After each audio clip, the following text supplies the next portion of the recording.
दोस्तों, कई बार आपने बड़ों को यह बोलते हुए सुना होगा कि तुम्हें कब क्या बोलना है इसकी समझ ही नहीं है। तुम तो बिना सिर पैर की बात करते हो, तुम तो बस कुछ भी बोलते रहते हो। दोस्तों, एक चीज़ याद रखना, अगर आप सही जगह पर सही बात नहीं बोलोगे तो लोग आपको हमेशा गलत ही मानेंगे। फिर कभी आप सही बात भी बोलोगे तो भी लोग विश्वास नहीं करेंगे। कुछ भी कहीं भी बोलने से लोग हमारी इज्जत करना भी बंद कर देंगे। इसलिए कब क्या बोलना है यह तो पता होना ही चाहिए, बल्कि यह भी समझना चाहिए कि कब हमें चुप रहना है। इस वीडियो में हम एक कहानी के माध्यम से समझेंगे वो 10 मौके जहां हमें या तो कम बोलना चाहिए या फिर बिल्कुल चुप हो जाना चाहिए। इससे पहले कि आप कहानी में खो जाएं, फटाफट चैनल को सब्सक्राइब कर लीजिए। दोस्तों, संध्या का समय था। गुरु अपने सभी शिष्यों को बुलाते हैं और कहते हैं, कल सुबह सभी लोग नदी में स्नान करने जाना, उसके बाद तुरंत कुटिया के सामने उपस्थित हो जाना। सभी शिष्य हैरान रह जाते हैं कि हम लोगों ने कुछ गलती की है क्या, लेकिन यह भी कहते हैं कि हो सकता है कि गुरु जी कल सुबह कुछ अच्छी बात बताने वाले हैं। सब लोग रात को सही समय पर सो जाते हैं और सुबह उठकर सभी लोग नदी में स्नान करने के बाद वापस गुरु जी के सामने उपस्थित हो जाते हैं। गुरु कहते हैं, आज मैं तुम सबको चुप रहने के फायदे के बारे में बताऊंगा। गुरु कहते हैं कि 10 मौके ऐसे हैं जहां पर चुप रहने से होता है लाभ और बोलने से होता है नुकसान। गुरु कहते हैं, अगर आप इन 10 मौकों पर शांत हो गए यानी मौन हो गए तो आप जो चाहेंगे वही मिल जाएगा। आपकी ज़िंदगी में चमत्कारिक बदलाव शुरू हो जाएंगे। ज़रूरत से ज़्यादा बोलना या चुप रहना दोनों ही अच्छी बात नहीं है। जैसे ज़रूरत से ज़्यादा बारिश हो जाना या फिर धूप, दोनों ही दिक्कत देते हैं, उसी तरह अनावश्यक बोलने से भी काफ़ी नुकसान होता है। गुरु कहते हैं, पहला ऐसा मौका जहाँ पर व्यक्ति को चुप रहना चाहिए वो तब जब आपके पास जो आप बोल रहे हैं उसका तथ्य ना हो। गुरु ने कहा, अगर आपके पास कोई तथ्य नहीं है तो वहाँ चुप रहने में ही भलाई है। चुप बैठने से दिमाग में नई कोशिकाओं का निर्माण होता है और इससे ज्ञान की वृद्धि होती है। बोलने में भलाई वही है जहां आपको किसी चीज़ के बारे में पूरा ज्ञान हो। अगर आप बिना तथ्य के बोलते हैं या फिर बेवजह बोलते हैं तो आपका वहां मजाक भी बन सकता है। अगर आपके पास पर्याप्त जानकारी नहीं है, ऐसी जगह पर बोलने से आपका मजाक तो बनेगा ही, साथ ही लोगों का भरोसा भी आपसे उठने लगेगा। इसलिए ऐसी जगह पर शांत रहें जहां तुम्हें पता ना हो कि क्या बोलना है क्या नहीं। कई बार कुछ लोग ऐसे होते हैं जो हर जगह अपनी उपस्थिति बताने लगते हैं। उन्हें पता नहीं होता है कि हमें क्या बोलना है, लेकिन फिर भी बोलते जाते हैं और फिर बाद में दूसरे लोग उनके जाने के बाद उनका मजाक उड़ाते हैं। जब तक आपको तथ्य के बारे में अच्छा ज्ञान नहीं है, उसके बारे में पता नहीं है, तो वहाँ चुप रहना ही ज़्यादा समझदारी है। गुरु ने कहा, दूसरा ऐसा मौका जहाँ पर व्यक्ति को चुप रहना चाहिए वो तब जब आपके शब्दों से किसी को ठेस पहुँचने की आशंका हो। अगर आपके शब्द किसी को मानसिक ठेस पहुँचा रहे हैं तो वहाँ चुप हो जाना चाहिए। कमज़ोर व्यक्ति के बारे में कुछ भी बोलकर आप महान नहीं बन सकते। महान आप किसी कमज़ोर व्यक्ति का साथ देने से बनेंगे। कई बार होता है कुछ लोग अपने से छोटे व्यक्ति को बुरा भला कहते रहते हैं। सामने वाला इंसान तो कद से आपसे छोटा है, वो आपको कुछ नहीं बोलेगा, लेकिन आप उसकी नज़रों में गिरते चले जाएंगे। हो सकता है कि कल वो भी आपसे पद में बड़ा हो जाए। पद में आपसे जब वो बड़ा हो जाएगा तो आज जो रवैया आपका उसके साथ है, आने वाले समय में वो भी आपके साथ वही करेगा। आप किसी को नीचा दिखाकर बड़ा नहीं बन सकते। बड़ा बनना है तो अपने से छोटे लोगों का इज्जत भी करना सीखें और साथ ही साथ बड़े लोगों का भी सम्मान करना चाहिए। लोगों को लगता है कि अगर वो अकड़ कर बोलेंगे और सामने वाले को नीचा गिराने की कोशिश करेंगे तो वो बड़े बन जाएंगे, तो यह उन सब की भूल है। बड़े होने की बजाय आप उनकी नज़रों में गिरते चले जाएंगे। गुरु ने आगे कहा, इसलिए शिष्यों, तुम सब जब भी बोलना आदर भाव से बोलना ताकि तुम्हारी बात लोगों को अच्छी लगे। बोलने में भाई बहन, माता पिता, मित्र इत्यादि शब्दों का इस्तेमाल जरूर करना। इससे तुम्हारी मान प्रतिष्ठा तो बढ़ेगी ही, साथ ही साथ लोगों की नज़रों में तुम समझदार व्यक्ति बनते जाओगे।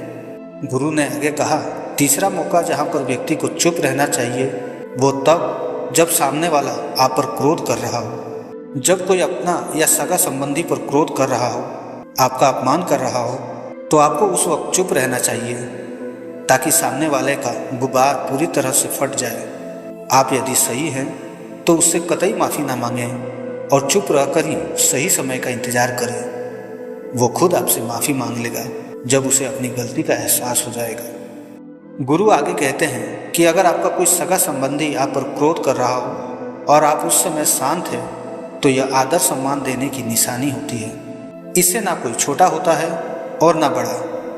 अगर आपको क्रोध आ रहा है तो आप या तो वहाँ से किसी का अनादर किए बिना चले जाएं या फिर चुप रहें। क्रोध करने से आपके रिश्ते खराब होंगे। क्रोध हमेशा क्रोध करने वाले व्यक्ति का ही बुरा करता है। गुरु आगे कहते हैं कि एक बार की बात है, एक सांप जंगल से भागते हुए किसी राजा के घर में पहुंच गया। लोगों ने छेड़छाड़ करने की कोशिश की तो वो बहुत ही गुस्सा हो गया, जिससे घर में जो तलवार पड़ी हुई थी उसी को लपेटकर कसने लगा और धीरे धीरे उसका पूरा शरीर कट गया। ठीक उसी प्रकार हमारा गुस्सा भी तलवार की भांति काटता रहता है। गुस्सा ध्यान से खत्म होता है। प्रतिदिन अगर आप ध्यान की मुद्रा में बैठे तो आपका गुस्सा आपके नियंत्रण में रहेगा। गुरु आगे कहते हैं आप प्रतिदिन ध्यान का अभ्यास करें। इससे आपके शरीर में जो हार्मोन गुस्से को बढ़ावा देता है वो सब तुम्हारे नियंत्रण में रहेंगे, जिससे शरीर गुस्से पर आसानी से काबू पा लेगा। लेकिन एक तरीका यह भी है कि जब भी आपको गुस्सा आए तो आप यह समझने का प्रयास करो कि क्या मेरा गुस्सा जायज़ है या नहीं, हमें वहाँ पर बोलना चाहिए या नहीं। जब आप खुद इस बात को सोचेंगे तो आपको खुद पता चल जाएगा कि हमें गुस्सा करना चाहिए या नहीं। फिर भी आपको गुस्सा आ रहा है तो आप वहाँ से हटने का प्रयास करें, वहाँ से दूर चले जाएं। धीरे धीरे समय के साथ आपका दिमाग शांत हो जाएगा। गुरु ने कहा चौथा ऐसा मौका जहाँ पर इंसान को बहुत ही समझदारी के साथ काम लेना चाहिए और चुप रहना चाहिए, वो है तब जब किसी मुद्दे से आपका कोई संबंध ना हो। अगर आपका किसी मुद्दे से कोई संबंध ना हो तो वहाँ आपका चुप रहना बनता है। बिना किसी वजह अगर आप दूसरे के मुद्दे पर बोलेंगे तो यह आपके लिए अनिष्टकारी होगा। इसमें केवल और केवल आपका ही नुकसान है। जल्दी आप किसी भी दो लोगों के बीच हो रहे विवाद में जल्दी टांग न डालें। अगर सामने वाला आपको बुला रहा है अपना झगड़ा शांत करवाने के लिए तो ही आप वहां पर जाएं। किसी की व्यक्तिगत जीवन में दखल अंदाजी नहीं देना चाहिए जब तक वह व्यक्ति आपको नहीं बुलाता है अपने झगड़े को शांत करवाने के लिए। कुछ लोग फालतू में दूसरे के विवाद में कूद पड़ते हैं। इससे उनके मान सम्मान मर्यादा पर लोग उंगली उठाने लगते हैं। गुरु कहते हैं कि 10 मौक़ों में 5वां ऐसा मौका जहाँ पर व्यक्ति को बहुत ही समझदारी के साथ चुप रहना चाहिए जब आपको शब्दों से किसी की हानि पहुँच रही हो। अगर आपके शब्द सामने वाले के परिवार या मित्रों की प्रतिष्ठा के बारे में बुरी झलक दिखा रहे हैं तो आपको चुप रहना चाहिए। किसी की परिवार या फिर मित्र के बारे में बुरा बोलने से केवल आप ही बुरे बनेंगे। जो चीज़ आसानी से ख़त्म की जा सकती है उसे अपने शब्दों से बड़ा ना करें। बिना चिल्लाए बात करने का प्रयास करते रहना चाहिए। अगर आप बिना चिल्लाए कोई बात नहीं कह सकते तो आपका चुप रहने में ही भलाई है। किसी पर चिल्लाने से आपके वर्ग के बारे में पता चलता है। ज़्यादा बोलने से चीज़ें हमेशा खराब ही होती हैं। कई बार कुछ रिश्ते ज़्यादा तेज़ बोलने की वजह से टूट जाते हैं। इसलिए अपनी आवाज़ में मिठास लाना है। कभी कभी दोस्तों के बीच हम मजाक कर रहे होते हैं। आपके शब्दों से किसी का अनादर ना हो। मजाक को भी हमेशा शब्दों के मायने में ही रखें। जहाँ किसी को शब्दों से चोट लगे वहाँ चुप हो जाए। फालतू बोलने से हमेशा नुकसान ही होता है। किसी और की प्रतिष्ठा को आपके शब्दों के माध्यम से उसे हानि नहीं पहुँचनी चाहिए। यदि आपके शब्दों से किसी और को ठेस पहुँच रही है तो वहाँ आपको चुप हो जाना चाहिए। जब कोई व्यक्ति आपके सामने नहीं है तो आप उस व्यक्ति के बारे में बुरे शब्द किसी तीसरी व्यक्ति के सामने ना बोलें। गुरु आगे छठा ऐसा मौका बताते हैं जहां हमें चुप रहना चाहिए। लेकिन उससे जानने से पहले कल वाली वीडियो आपसे मिस ना हो जाए उसके लिए चैनल सब्सक्राइब नहीं किया है तो कर लीजिए और वीडियो को लाइक भी कर दीजिए। गुरु कहते हैं छठा मौका जहां पर व्यक्ति को चुप रहना चाहिए वो है तब जब कोई किसी की बुराई कर रहा हो। जब कोई आदमी आपके सामने किसी तीसरे आदमी की बुराई कर रहा हो तब तुम्हें चुप रहकर बस सुनना चाहिए। अपनी राय व्यक्त नहीं करनी चाहिए, क्योंकि जो आज आपके सामने किसी तीसरे की बुराई कर रहा है वह कल किसी और के सामने आपकी बुराई भी कर सकता है। यदि आपने कुछ कहा है तो नीति शास्त्र के अनुसार जो अपने मुंह को बंद रखता है और बुद्धि से काम करता है वही इंसान समझदार होता है। बिना जरूरत के बोलना, किसी के बारे में, किसी के बीच में बोलना यह गलत बात है। कभी कभी हमारे लिए बुद्धिमानी इसी में होती है कि हमें अपना मुंह ऐसी जगह पर नहीं खोलना चाहिए। गुरु कहते हैं 7वां ऐसा मौका जहाँ पर व्यक्ति को चुप रहना चाहिए वो है जब कोई आपकी भावनाओं को ना समझे। यदि आपको लग रहा है कि सामने वाला व्यक्ति आपकी भावना या दुख को या आपकी जो परेशानी है उसको वो समझ नहीं पा रहा है या समझने का प्रयास ही नहीं कर रहा है या आपको ध्यान से सुन ही नहीं पा रहा है, तो ऐसे व्यक्ति के सामने आप चुप ही रहें, क्योंकि ऐसे लोगों को आपकी भावना या दुख से कोई मतलब नहीं होता। ऐसे लोगों को अपना राज बताकर आप पछताएंगे ही बाद में। इसलिए हर किसी को अपने मन की बात नहीं बतानी चाहिए।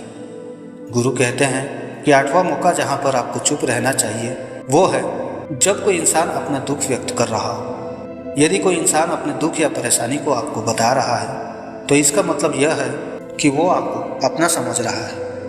ऐसे में तुरंत ही उसे समाधान बताने के बजाय चुप होकर उसके दुख या समस्या को सुनना चाहिए। उसके दुख या समस्या को किसी और को बिल्कुल भी ना बताएं।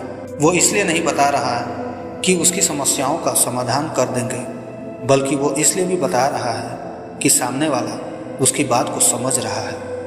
कई बार बताने से दुख कम हो जाते हैं। आपको अपना दुख इसलिए बता रहा होगा कि उसे लग रहा है कि आप उसकी बात को समझ रहे हैं। दुख बांटने से कम हो जाता है। इसलिए जब कोई व्यक्ति अपना दुख आपसे व्यक्त करे तो आप चुप रहकर उसकी बात को बहुत ही ध्यान से सुने, ताकि उसके दुख कम हो जाए, उसके मन का बोझ हल्का हो जाए। गुरु आगे कहते हैं 10 जगह में 9वां ऐसा मौका जहाँ पर आपको चुप रहना चाहिए वो है जहाँ पर दुष्ट प्रकृति के लोग रह रहे हों और गाली गलौज कर रहे हों। ऐसी जगह से आप चुपचाप निकल जाएं, अर्थात अपनी प्रतिक्रिया दिए बिना आप वहाँ से चले जाएं, क्योंकि जिसकी जुबान खराब होती है, जो दुष्ट प्रकृति के लोग होते हैं, उनको आप ऐसे समय में नहीं समझा सकते।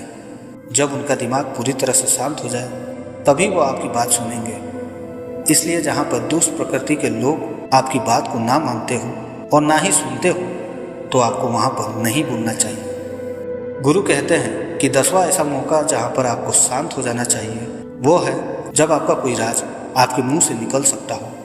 कई बार होता है कि कुछ लोग जो सफलता को बहुत ही जल्दी अर्जित कर लेते हैं वो हर जगह अपना सफलता का ढिंढोरा पीटने लगते हैं। ऐसे में क्या होता है कि कई लोग आपकी सफलता से खुश नहीं होते। अगर आप अपनी सफलता का ज़बरदस्ती लोगों में ढिंढोरा पिटवा रहे हैं तो लोगों की नकारात्मक ऊर्जा आपको प्रभावित कर सकती है। जब आप सफल होंगे तो सबको पता चल जाएगा कि आप सफल हो गए। ढिंढोरा पिटने से नुकसान आपका ही होगा। इतना कहकर गुरु ने कहा, शिष्यों आज बस इतना ही। अगर तुम सब मेरी इन 10 बातों को अपने जीवन में अपना लेते हो तो तुम सब काफ़ी हद तक परेशानियों से बचे रहोगे। यहाँ से जाने के बाद मेरी यह बातें आपके जीवन में किसी वरदान से कम साबित नहीं होगी। इस वीडियो को अपने उन दोस्तों के साथ शेयर जरूर करना जिनकी आप मदद करना चाहते हो, क्योंकि अगर आप लोगों की मदद करोगे तभी ऊपर वाला आपकी मदद करेगा। चैनल को जाने से पहले सब्सक्राइब जरूर कर लेना। तो आज के वीडियो में बस इतना ही। मिलते हैं फिर अगले एक नए वीडियो के साथ। तब तक के लिए धन्यवाद। जय हिंद, जय भारत।